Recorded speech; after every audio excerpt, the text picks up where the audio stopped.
ایمان کو مضبوط کرنا 43۔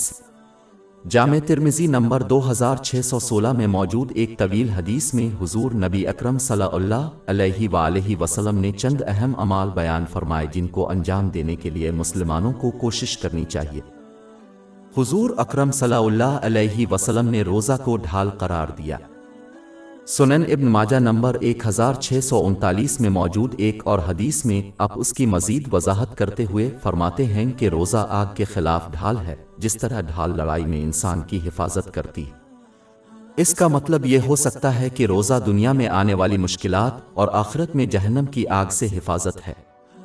اس کے علاوہ روزہ اللہ تعالیٰ کی نافرمانیوں کے خلاف ایک ڈھال ہے، جیسا کہ قرآن کریم نے روزے کو تقوی حاصل کرنے کا ذریعہ قرار دیا ہے، اور اس کا ایک پہلو اللہ تعالیٰ کی نافرمانی سے پرہیز کرنا ہے۔ باب 2 البقرہ آیت 183۔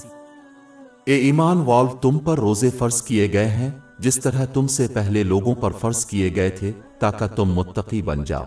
لیکن یہ نوٹ کرنا ضروری ہے کہ روزہ اس وقت تک ڈھال کا کام کرتا ہے جب تک کہ کوئی شخص اپنے روزے کو بری باتوں یا افعال سے نقصان نہ پہنچائے۔ سنن نسائی نمبر 2235 میں موجود حدیث میں اس کی طرف اشارہ کیا گیا ہے۔ اسی لیے صحیح میں موجود ایک حدیث میں حضور نبی اکرم صلی اللہ علیہ وآلہ وسلم نے روزہ دار کو تنبیہ کی ہے کہ وہ بے حیائی نہ کرے اور دوسروں سے جھگڑا نہ کرے۔ بخاری نمبر 1894۔ حضور نبی اکرم صلی اللہ علیہ وآلہ وسلم نے جامع ترمذی کی حدیث نمبر 707 میں تنبیہ فرمائی ہے کہ اللہ تعالیٰ یہ نہیں چاہتا کہ اگر کوئی شخص لغو باتوں سے باز نہ آئے تو وہ اپنا کھانا پینا چھوڑ دے اور عمال۔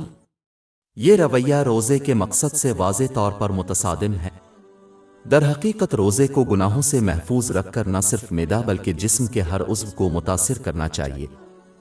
اس لیے ایک مسلمان کو چاہیے کہ وہ اپنے فرائض کی ادائیگی اور گناہوں سے پرہیز کرتے ہوئے روزے کے تمام آداب و شرائط کو پورا کرے تاکہ وہ اس طرز عمل کو سارا سال نافذ کر سکے، خواہ وہ روزے سے نہ ہو۔ یہ حقیقی روزہ ہے جو تقوی اور دنیا کی مشکلات اور آخرت میں جہنم کی آگ سے حفاظت کا باعث ہے۔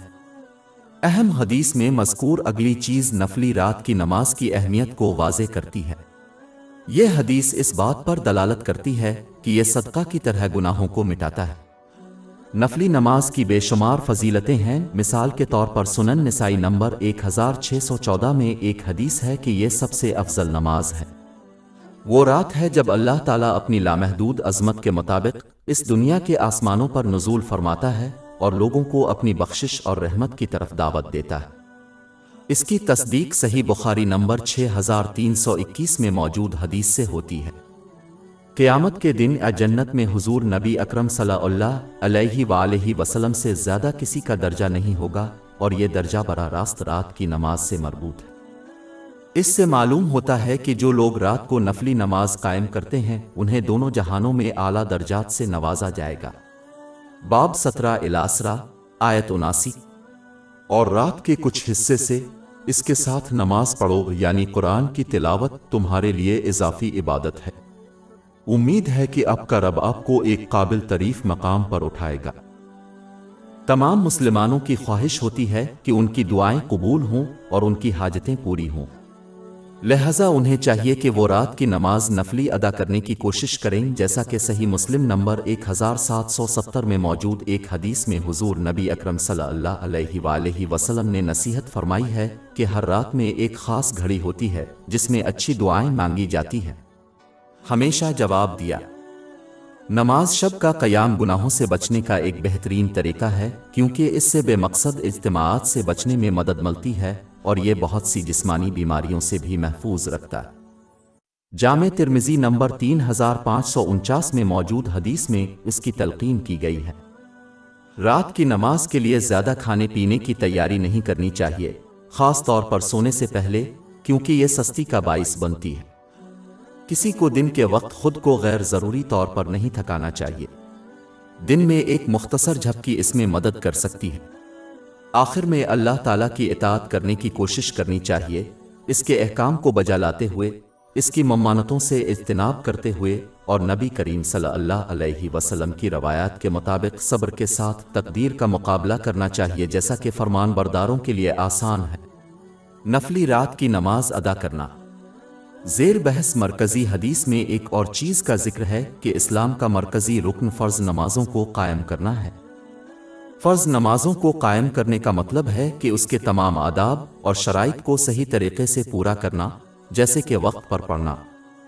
یہ ہر مسلمان پر سب سے اہم فریضہ ہے اور اس کے بغیر دنیا و آخرت میں کامیابی تقریباً ناممکن ہے۔ یہ بات حضور نبی اکرم صلی اللہ علیہ وآلہ وسلم کی متعدد آیات اور احادیث میں واضح ہو چکی ہے، جیسا کہ جامع ترمذی نمبر 2618 میں موجود ہے۔ اس میں واضح طور پر تنبیہ کی گئی ہے کہ نماز قائم کرنا ایمان کو کفر سے الگ کرتا ہے۔ جو لوگ نماز قائم کرنے میں ناکام رہتے ہیں، ان کے ایمان کے بغیر اس دنیا سے جانے کا خطرہ ہے، جو سب سے بڑا نقصان ہے۔ جیسا کہ اللہ تعالیٰ کسی شخص پر اس کی حد سے زیادہ بوجھ نہیں ڈالتا، کسی مسلمان کے پاس نماز قائم نہ کرنے کا عذر نہیں۔ باب 2 البقرہ آیت 286۔ اللہ تعالیٰ کسی جان کو اس کی طاقت کے بغیر فرض نہیں کرتا۔ اپنی پوری کوشش کرنے کا دعویٰ کرتے ہوئے فرض نمازوں کو قائم کرنے میں ناکام ہونا اس حقیقت کے منافی ہے، اور اس میں کوئی شک نہیں کہ قرآن کریم حق ہے۔ چونکہ فرض نمازیں اسلام کا مرکزی ستون ہیں، اس سے یہ اشارہ ملتا ہے کہ اگر کوئی ان کو قائم کرنے میں ناکام رہا تو اس کا اسلام کا گھر منہدم ہو جائے گا، خواہ وہ دیگر نیک اعمال ہی کیوں نہ کرے۔ فرض نمازوں کو کسی دوسرے عمل یا اندرونی عقیدے سے بدل نہیں سکتا۔ در حقیقت فرض نمازیں کسی کے اندرونی عقیدے کا سب سے اہم عملی ثبوت ہیں۔ اس عملی ثبوت کے بغیر دنیا و آخرت میں کامیابی کا امکان نہیں۔ باب 20 آیت 14۔ میری یاد کے لیے نماز قائم کرو۔ اور باب 20 آیات 1-2-4-1-2-6۔ اور جو میری یاد سے روگردانی کرے گا، اس کی زندگی تندرستی سے گزرے گی، اور ہم سے قیامت کے دن اندھا اٹھائیں گے۔ وہ کہے گا کہ میرے رب تو نے مجھے اندھا کیوں اٹھایا جبکہ میں ایک بار دیکھ رہا تھا؟ اللہ فرمائے گا اس طرح ہماری نشانیاں تیرے پاس پہنچی اور تو نے ان کو بھلا دیا، اور اسی طرح آج کے دن تجھے بھلا دیا جائے گا۔ ہماری ویب سائٹ www.sheikhpod.com پر 400 سے زیادہ مفت e books, audio books, infographics, podcast اور بلاگ دستیاب ہے۔